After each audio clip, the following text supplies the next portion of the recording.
Hi, this is Carrie Schell from On Point Quilter.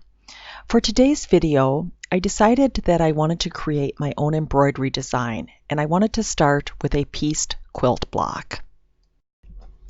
I decided to start with the Dear Jane blocks that I had drafted in Electric Quilt.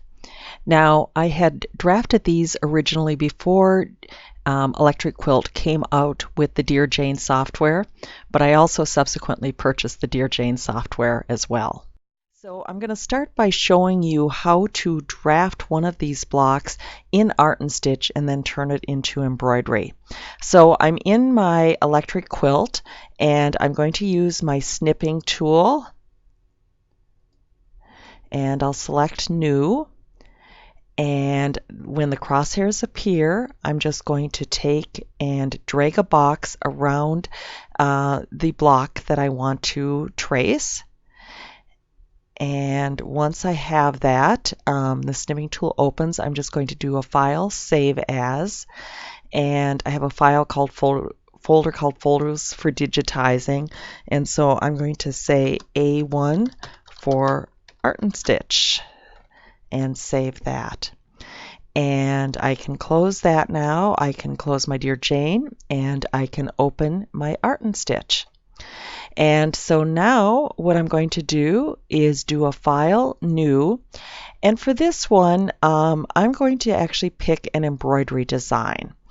And my machine format is PES because I have a Brother PE 500 machine. So I'll click OK.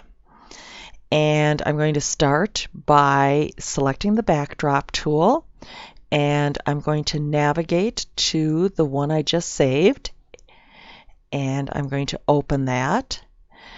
And I'm going to I notice that this is a 4x4 layout, so I'm going to go ahead and change the backdrop to be 4 wide and 4 high, and then I'm going to lighten it so that I can actually see what I'm doing. I'm going to even make that a little bit lighter yet, so I just want to be able to see the design.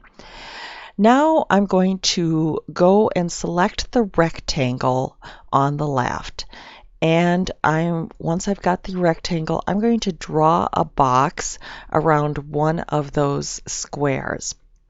And I'm going to go to Properties and go to Transform, and I want the Maintain Aspect Ratio box not checked, and I want to change it to a width of 1 and a height of 1, and then I will select Apply, and I'm going to zoom in here with my Z key, and I'm going to move this, so I'll select it and move it so it's right on top.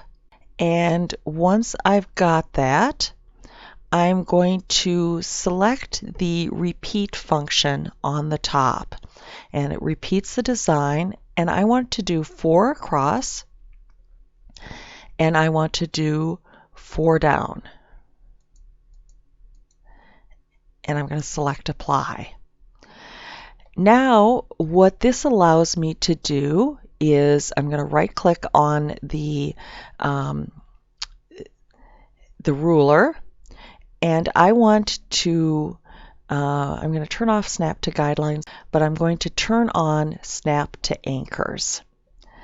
And each of these points in this duplicated block is an anchor, and so that's going to allow me to be very exact as I'm drawing my half square triangles.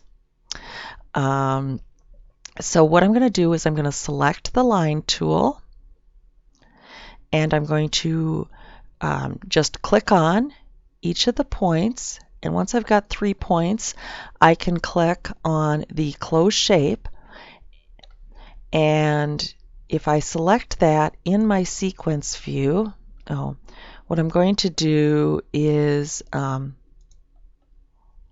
take that, and I'm actually going to make that a different color so I can See what I'm doing? And I'm going to do a fill and apply so I can see what I've got there. Okay, now I'm going to go ahead and repeat that for each of the triangle shapes. And it is important to select the closed shape after each of them, or it will continue on.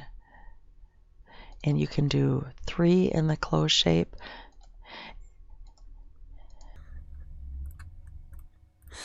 And when I did this originally, I did 1 and then I duplicated and cloned it, but then I spent all the time trying to get all of the points matched up, so I actually found it was just as fast to do it this way.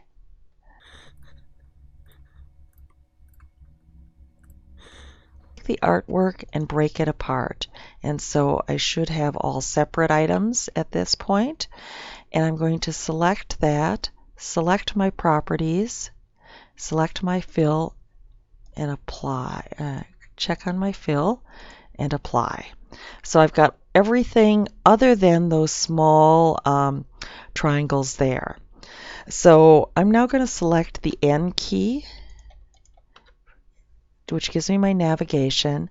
I'm going to zoom in to one of these points, and I still have snap to anchors on, which will give me that point, but I'm going to go ahead and now just select the 3 points and close the shape. And I can see that that isn't quite parallel here, so I'm going to select the reshape tool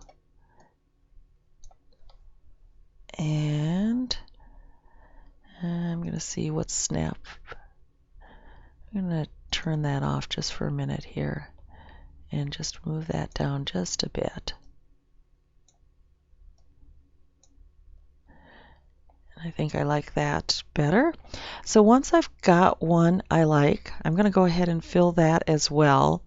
And now I'm going to select it and I'm going to duplicate it. So that's Control D.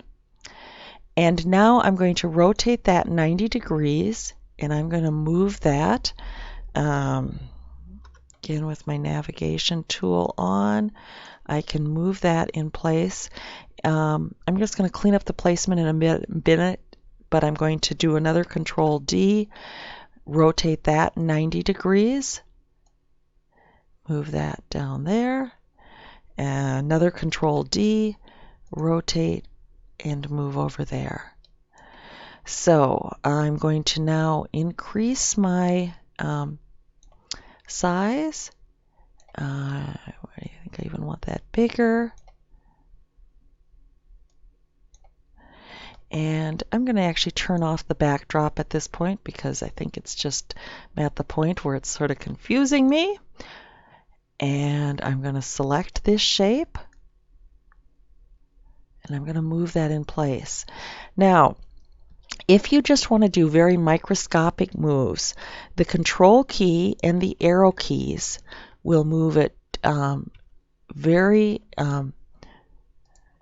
small shapes.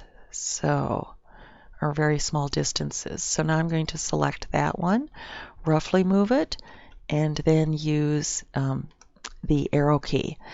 The other option, if you want to get them perfectly lined up, is to select one of the other shapes and select your current shape, and there is up above the center markings. Click on the arrow next to it and you can align them at the top, and so then everything will line up also when you do that. And I'm going to do this one and again roughly move that in place.